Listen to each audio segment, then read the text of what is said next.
ওই দাওয়াতের খবরটা নেস না গিয়া? কোনটা? হ্যাঁ, যে দাওয়াতের খবর নিতে হইব না। ওহো, নাসিম কাকা গবাইতে। হ্যাঁ, ইমুতে ফোন দে, তাহলে হোয়াটসঅ্যাপে ফোন দে। আসসালামু আলাইকুম কাকি। আসসালামু আলাইকুম। কাকি, ওইয়া আপনারা যে দাওয়াতটা দিছিলেন আমাকে 5 জন ফকিরে, ওইটা কি ঠিক আছে?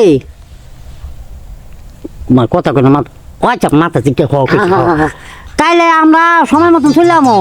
একটু আমাকে ব্যাপারটা একটু স্পেশালি দেখেন। আর এই বলাটা মুসলমানি কি কষ্ট ব্যাপারটা? হ্যাঁ, ভালো করে কথা কো। না মানে বুঝে আমার পোলাটা শুনতে খাত না। আমি তোর বলা হইলাম কবে থেকে? আমি তোর বন্ধু নাকি? আমি তোর কথা কিনি বুঝো কথা। আচ্ছা মা, সব কথা যাইতে। আচ্ছা ঠিক আছে, আপনারা আইলে সামনাসামনি কমনে। আচ্ছা। আচ্ছা, আসসালামু আলাইকুম। এবার দাওয়াত খাইয়া কয়দিন যাবো? হ্যাঁ, যদি ভিক্ষা করে টাকা না কামাইতে পারি তাহলে কেমনে ক সংসার চলবো? আমার কথা কিছু তো এটা তোমার মাথায় ঢোকে না। আসলে ভিক্ষার যে পরিস্থিতি, মুরগি গুজি তিতি। হ্যাঁ, তোরা জীবনে ভিক্ষা করবারও ভাবি না, মানুষের শান্তি মতো ভিক্ষা করবারও দিবি না। এই যে আইছে মানে তোমার মানে ওহো ভালো কথা। কি তা তোমার ঘরে না বউ আছে, মানে পরে যেটা বিয়ে করছো? আছে তো বাবা। ওইটা তো তোমার মায়ের বয়সী দেখা যায় না, মানে কথার কথা বুঝালাইছে পাইছি। কি বাইলিস? কাহিরে দিয়া হ্যাঁ, আমরা একটা ধান্দা করতে পারি, যদি কাহা তুমি রাজি থাকো। হুন বাবা, একটা কথা কই। কি? তোর প্রথম কাকিরা তো মাইরা মুইরা কি কমু ভাত কাপড় দিবার পাইনা দিকে গেছে গা। তো এখন মনে কর যাই হোক ভিক্ষা করবা যাই, এক বাই থেকে নিয়ে আইছি আরেকটা ওখান আছে অল্প বয়সী। এখন তো চাষি নিয়ে জেলে যাই মাসি টিটকিরি পারে মাইয়ার সমান বয়স। ওরে বাবা রে, সেইখানে যাওয়ার দরকার না, তুমি বোঝাইও না সবাই। আরে হ্যাঁ, কি কই এটা শুনে না? ব্যাপারটা হচ্ছে কি, তোমার মাইয়া মানে বউরে মাইয়া বানাইবা।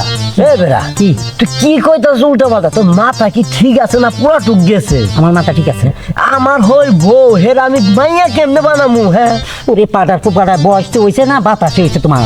আমি কইতাছি তোমার কিছু কলা আচ্ছা, আমি তারে বুঝাইতেছি। আচ্ছা, এই যে টঙ্গি বিড়িছে হ্যাঁ। যে ভিক্ষুক গুলো দেখো, হ্যাঁ দেখি। একটা ল্যাংড়া, হ্যাঁ। এটা কি আসলে একটা ল্যাংড়া? আমি তোমার একটা কথা কই, হ্যাঁ। ওই যে টঙ্গি বিড়িছে হ্যাঁ। মনে করো যে যারা ভিক্ষা করে একটা ল্যাংড়া, এটা কি আসলে একটা ল্যাংড়া?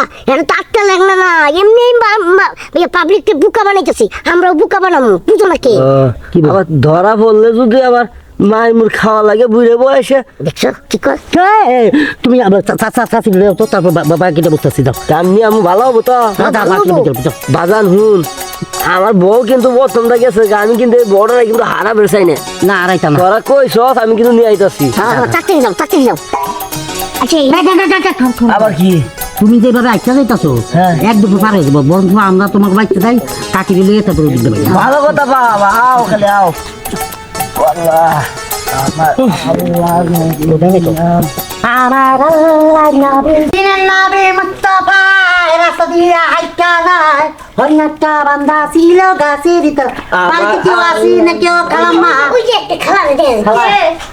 আসসালামু আলাইকুম খালাম্মা। ওয়ালাইকুম আসসালাম। সবসময় তো আপনার বাড়িতে ভিক্ষা নিতেই আসি আমরা। হ্যাঁ, এবার ভিক্ষা নিতে আহিনে একটা এতিম, মানে এতিম না মানে ওনার একটা মাইয়া বিয়ার লায়ক, বিয়ার সাথে দিতে পারতেছে না, তাও একটা পাত্র ঠিক হয়েছে, সব কিছু খাই না।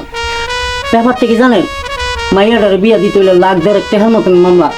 এখন মনে করেন যদি ভিক্ষা করে চলি দিন আনতে দিন খাই, মাইয়াটারে বিয়া ধরুন মনে করেন যদি আল্লাহ রাস্তা আপনারা মাইয়াটারের দিকে তাকায় কিছু ভিক্ষা ভাড়া ছাড়া দিতেন, তাহলে মনে করেন যে একটু বিয়ের সাথে দিতে আর কি। আম্মা যান, আপনাদের ঘরেও তো ফলাফল আছে, আপনারা বড় লোক, বিয়ে সাথে ধুমধাম করে দিবেন পারেন, আমরা গরিব মানুষ। আচ্ছা ঠিক আছে, এত বলতে হবে না। আপনার কি বিয়ে হয়েছে? আমার জামাই বিদেশ থাকে। ও আচ্ছা আল্লাহ আল্লাহ যে জায়গা আছে বিদেশে প্রবাসী ভাই আমার জীবন না আবার বলে বাংলাদেশে। না ও মানে কানে তো বুঝো না। আল্লাহ তারা সুখে রাখো, শান্তিতে রাখো। আল্লাহ প্রবাসে